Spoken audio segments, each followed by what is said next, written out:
In this video, I'm going to show you how to cut your tiles around your hot and cold feed and waste pipe for your hand basin.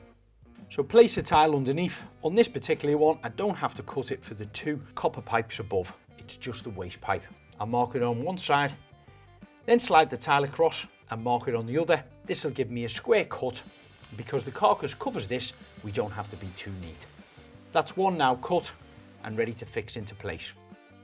Now for the two copper pipes above. Place a tile with no adhesive directly above the pipes, leaving a gap for your tile spacers. Mark each side of your pipe. Then mark the height of the top tile to where the top of the pipe is.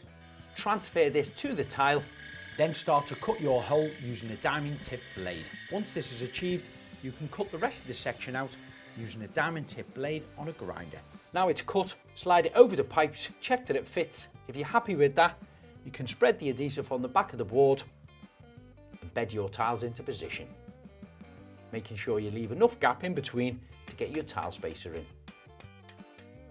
Once the tiles are dry, you can start to grout in between them. This can be applied in using a rubber grouting float. Place the carcass and the corner sink over your pipes. Fix it into position, check its level, and then seal with silicone sealant.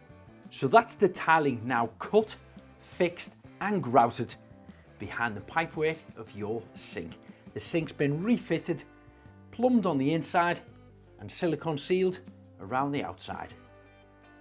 Don't forget to follow us on all social media handles, and for more top tips, subscribe to our YouTube channel, Mr. and Mrs. DIY.